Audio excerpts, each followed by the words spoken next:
Hola, hemos estado tratando durante varias semanas el tema de la membresía de la iglesia local, explicando lo que es, lo que significa, y finalmente hemos estado considerando en la ocasión anterior quién debe dejar de ser miembro de la iglesia local. Y hemos aclarado que no buscamos echar a nadie y que es necesario hacerlo por algunas razones que hemos expuesto. Y ahora estábamos considerando pues cuáles serían los motivos por los que una persona debe causar baja en la membresía de una iglesia, aparte del caso lógico de que sea por un traslado a otra iglesia. Y en la última ocasión hablamos acerca de que hay dos grandes casos. Uno es el de aquellos que son los que ellos mismos se ponen fuera de la comunión de la iglesia. Son ellos que se apartan, se desconectan de la vida de la iglesia. Pero hay un segundo caso que sería el de aquellos que deben ser puestos fuera de comunión por la iglesia.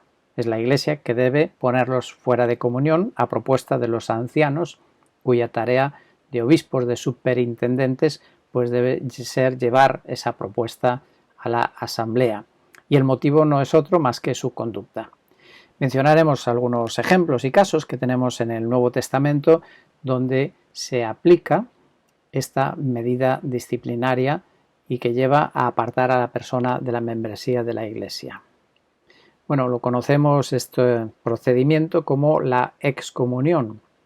Y la excomunión, a mi entender, significa considerar a esa persona como no creyente. Considerar que por su conducta, por su actuación, por sus actitudes, por lo menos nos ofrece serias dudas si es creyente o no. Y si lo es, pues su conducta está demostrando que es una conducta como la que no debe tener un creyente. Una ilustración de algo que me ocurrió en el año 2005, cuando fui operado de apendicitis gangrenosa, aprendí que hay miembros en el cuerpo cuya función hasta puede ser desconocida y de repente se inflaman y causan un fuerte dolor a todo el cuerpo e incluso amenazan al cuerpo de muerte, y en cuyo caso no queda otro camino que el de la extirpación. ¿Por qué? Por el bien del cuerpo. Pues algo así es lo que significa la disciplina. Y evidentemente solo Dios realmente conoce quiénes son y quiénes no son, pero nosotros tenemos que actuar en base a lo que podemos ver, ¿no? En base al fruto de cada persona. Podríamos resumir que la disciplina, esta disciplina extrema, es necesaria para los casos de persistencia en pecado o de actitud de rebeldía. Y como decía, vamos a ver algunos ejemplos que nos menciona la Escritura, aunque solo sea muy por encima. En Mateo capítulo 18 tenemos el caso de una ofensa personal que después de varios repetidos intentos la persona no quiere reconciliarse. Y entonces dice, bueno, pues hay que considerar a esta persona como gentil y publicano, es decir, como una persona no creyente. Otro caso está en 1 Corintios capítulo 5, donde nos habla de la inmoralidad de alguien que está viviendo en pecado, no que ha caído en un pecado, sino que está viviendo en un pecado y además no quiere poner su vida en orden, como puede ser, por ejemplo, mismo el convivir sin casarse. Y en ese caso se usa la terminología de entregar a esa persona a Satanás, es decir, ponerla fuera del círculo de la iglesia. Y el motivo, por ejemplo, que nos daría Pablo escribiendo a los tesalonicenses en el capítulo 4, es que esa clase de conducta de vida es vivir como los gentiles que no conocen a Dios. Es la vida como la de un incrédulo, de alguien que no conoce a Dios. Y añade, el que rechaza esto no rechaza a hombre, sino al Dios que os da su Espíritu Santo. También hay una lista de varios pecados mencionados explícitamente, no quiere decir que es exhaustiva, pero es una lista que nos sirve de muestra, de ejemplo, para aquellos que cometen este pecado, pero que lo practican, no que es un pecado puntual, sino que es un hábito, un estilo de vida. Y en 1 Corintios 5, a partir del versículo 9, pues nos menciona que ahí se incluirían los avaros, los idólatras, los difamadores, borrachos o estafadores, que los califica como personas que no heredan el reino de Dios. En el capítulo 6 de 1 Corintios, versículo 9 y 10, añade algunos casos más. Los injustos también, los inmorales, los adúlteros, los afeminados, los homosexuales, en el sentido no de que alguien pueda tener la tendencia, sino de quien practica la homosexualidad, y los ladrones. Y dice que todos esos deben ser expulsados de la Iglesia. Romanos 16 se refiere a los divisorios. También después de una y otra amonestación, si persisten en provocar división en la Iglesia, también hay que desecharlos. O Tito capítulo 1 nos habla de los herejes y los que tienen esta actitud de rebeldía en cuanto a alguna doctrina fundamental. Y dice, a estos hay que considerarlos que no conocen a Dios. Y en general podríamos decir, y lo tenemos en 2 Tesalonicenses capítulo 3, que llevar una vida desordenada, y ahí menciona incluso la actitud de alguien que no quiere trabajar, que es un vago, que trata de vivir de otras personas, pues habla de señalarlos, de apartarse de ellos, aunque no llega a decir que no sean hermanos, puede ser un hermano o una hermana, pero que también conviene marcar esa distancia, esa separación. En resumidas cuentas, entonces, en la vida de la Iglesia significa ser miembro de una Iglesia, significa que tenemos que rendir cuentas los unos a los otros. Sí, 1 Corintios 5 habla de esto, al final, de que la Iglesia tiene el deber de juzgar a los que están dentro de la Iglesia. Y es por nuestro bien, al final, para corregirnos, ¿verdad? Para ayudarnos en nuestra vida cristiana. Especialmente también a los ancianos. Dice que hay que permitir que velen por nosotros, Hebreos capítulo 13. A los ancianos hay que permitirles que puedan velar por nuestra vida. Muy diferente, ¿verdad?, las actitudes que observamos hoy en día, donde la gente dice enseguida, no, que nadie se meta en mi vida privada. Pero claro, esto tiene implicaciones en la vida de la Iglesia. Sí, por ejemplo, si un matrimonio se separa y no quiere ayuda, no quiere dar explicaciones acerca del motivo, bueno, pues eso va a implicar a qué tiene que decir la Iglesia si luego acepta o no un segundo matrimonio, porque dependiendo del caso, pues la Escritura contempla o no esa posibilidad.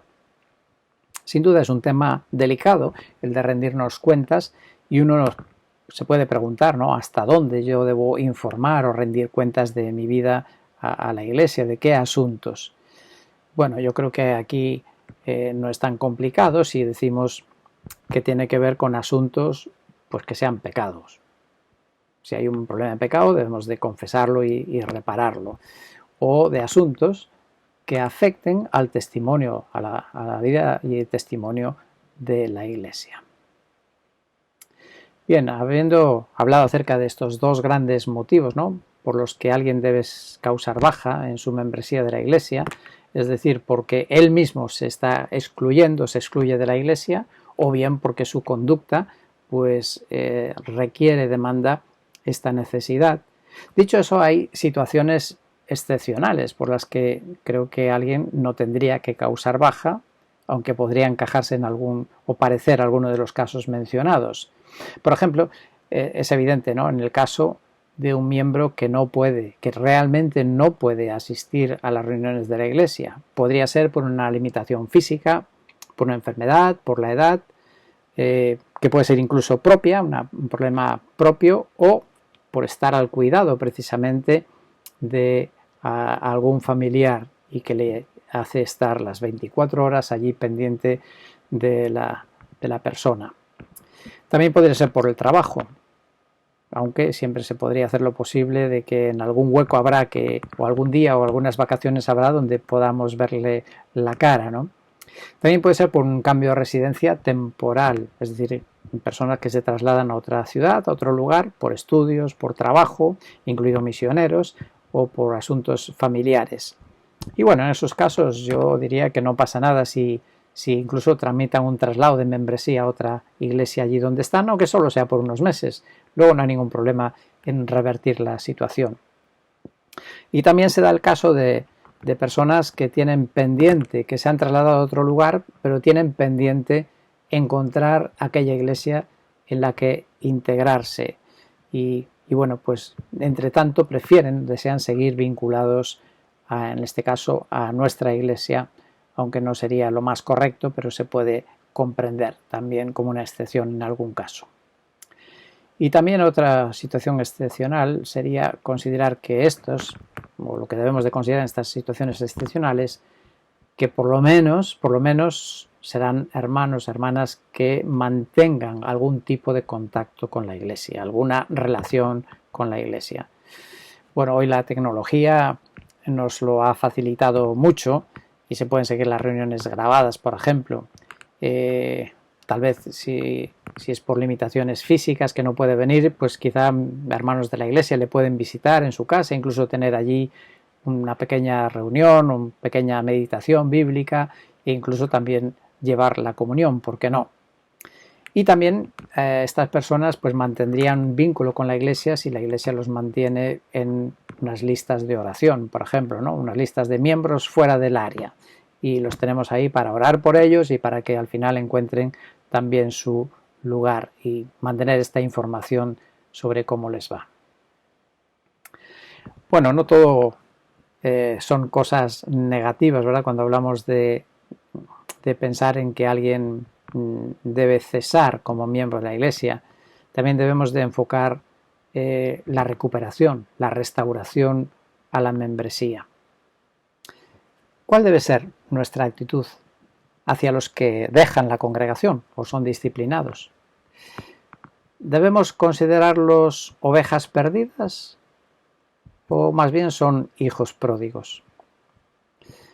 Hay algunos sermones bonitos y conmovedores sobre la oveja perdida aplicados a estos casos. Sin embargo, me pregunto si es eso lo que enseña la parábola, si se refiere a esto o no. ¿Qué hacemos con la restauración? ¿Cómo y cuándo podemos restaurar la membresía de aquellos que la han perdido?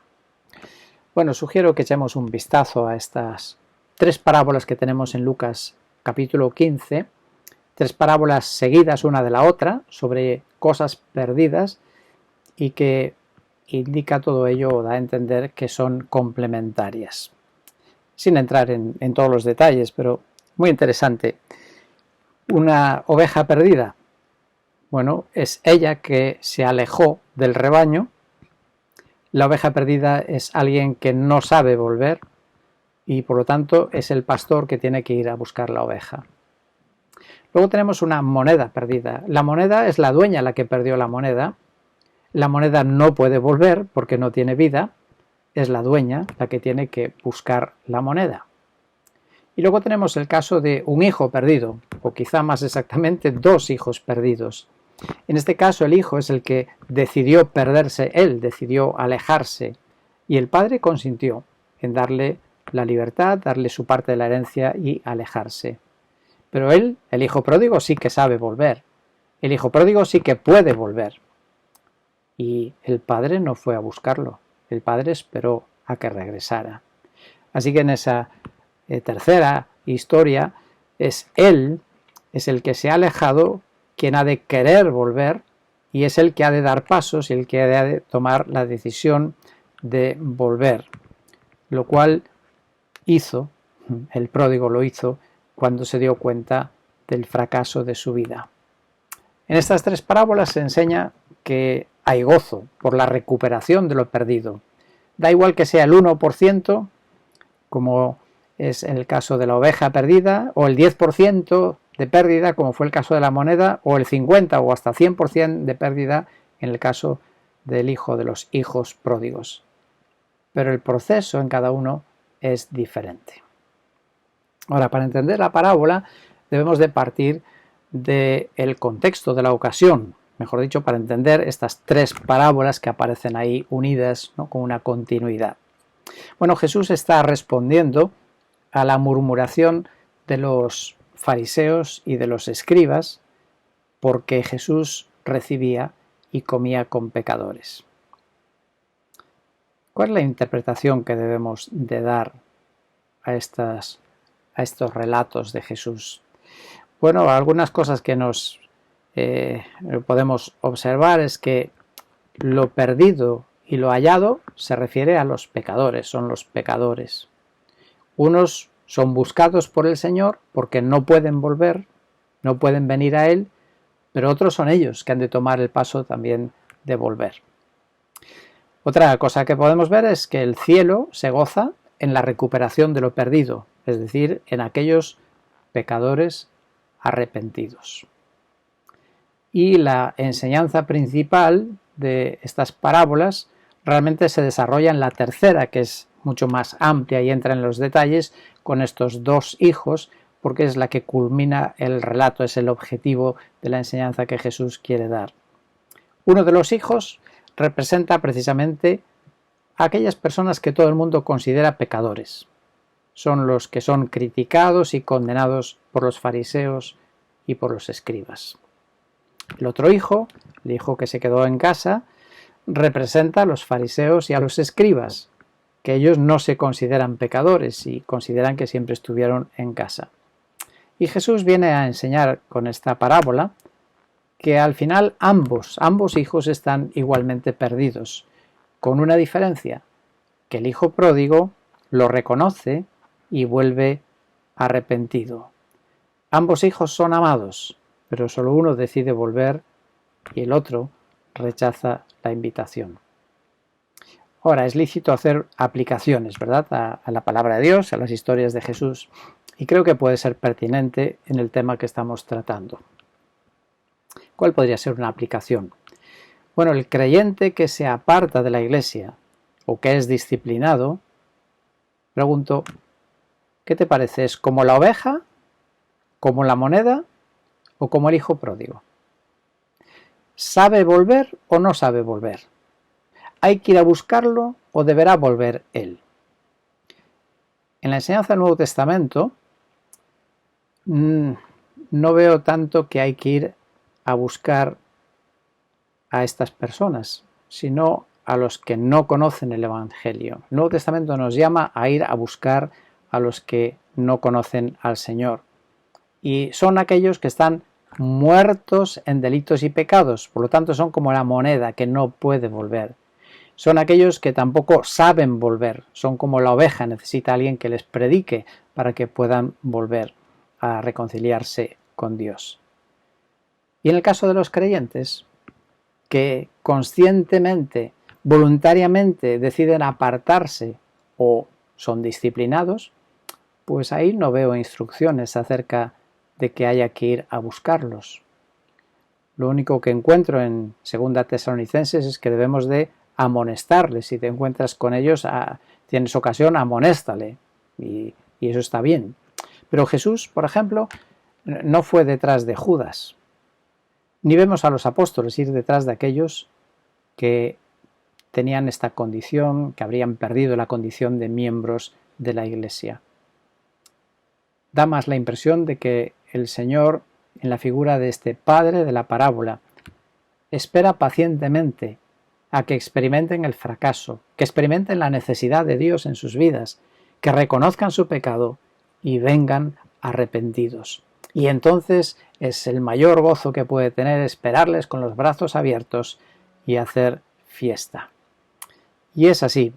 En la experiencia hemos visto que verdaderos creyentes que han vivido incluso por años apartados de la vida de la Iglesia, fuera por disciplina o por otras razones, al final suelen volver buscando otra vez al Señor y a la Iglesia.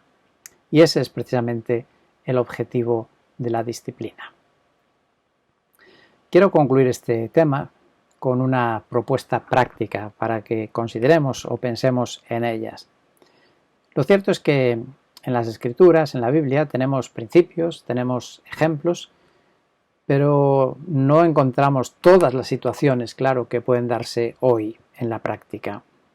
Y pienso que con el fin de evitar ciertos problemas y al mismo tiempo no desvirtuar principios esenciales bíblicos, considero que una medida prudente podría ser distinguir al menos entre dos clases de miembros. Bueno, tenemos un precedente. En muchas de nuestras iglesias existió antes, por lo menos este precedente, se hacía distinción entre miembros comulgantes y miembros congregantes, miembros en comunión y miembros asistentes, pero no en comunión. Bueno, el motivo principalmente era conjugar nuestro concepto de miembro, que sería el de los comulgantes propiamente, con el concepto de miembro que interpreta o entiende nuestra sociedad. Por ejemplo, para que se pudiera extender un certificado, para que nuestros niños estuvieran exentos de religión católica, había que declarar que profesaban o que eran miembros congregantes de la Iglesia. En la actualidad, propongo que la idea podría ser considerar dos clases de miembros de esta manera, como miembros activos y miembros inactivos. No es algo nuevo, ya se utiliza en entidades e iglesias evangélicas y en algunos casos subdividen todavía más, con más tipos de miembros. Para mí me parece que ya es complicar demasiado las cosas sin necesidad. ¿Qué serían miembros activos? Bueno, pues lo que es propiamente un miembro de la Iglesia, un miembro de pleno derecho, que son aquellos que son miembros según el sentido bíblico, que asisten regularmente y que no estén en disciplina. Y luego estaría la figura de los miembros inactivos, que podríamos considerar hasta que tuvieran voz en algunas reuniones de la Iglesia, pero sin voto, que no pueden tener voto. Y serían aquellos casos excepcionales que ya hemos mencionado, que no pueden asistir, que son miembros de la Iglesia en sentido bíblico, pero sus circunstancias les impiden asistir y por eso no debemos darles de baja. Pero tampoco limitar la vida de la Iglesia, condicionarla por alguien que no puede intervenir. O creyentes que estén en disciplina, pero que mantengan una relación con la Iglesia, en la esperanza de que pueden ser restaurados. Y creo que el motivo básicamente pues sería esto. Por una parte, es que los reconocemos como creyentes y ante una situación de una necesidad legal, por ejemplo, pues no tendríamos inconveniente en estos casos de certificar que son evangélicos. Y yo creo que sería para no hacerles más daño, ¿no? A estas personas con situaciones difíciles o complicadas, pues no terminar echándolos de la Iglesia. Pero también, por otra parte, deben estar en una condición limitada, ya que o bien no están en comunión o no asisten y entonces no deben condicionar la vida de la Iglesia a aquellos que no están participando activamente. Y finalmente, pues seguro que se me quedan muchas cosas en el tintero y apreciaré vuestros comentarios.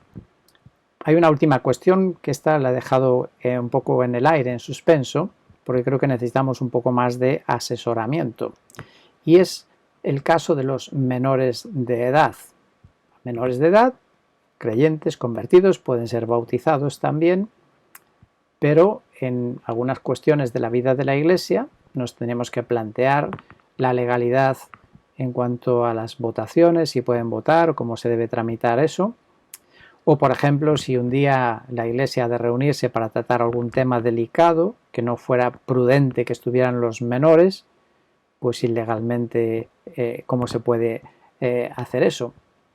Y también otro caso que se puede dar importante es que los padres o uno de los padres no sea creyente y a lo mejor podría ejercer o poder tener derecho a ejercer una acción en nombre de su hijo o de su hija en la vida como miembro de la Iglesia. Esas son cuestiones que dejamos ahí pendientes de revisar y de pensar en ellas. Bueno, espero que toda esta reflexión larga en el tiempo de todos estos temas nos ayuden a valorar la importancia de lo que significa ser miembro de la Iglesia del Señor y que también pues seamos serios en las iglesias de cómo tratamos este asunto. Muchas gracias por vuestra atención y que el Señor nos ayude y nos bendiga.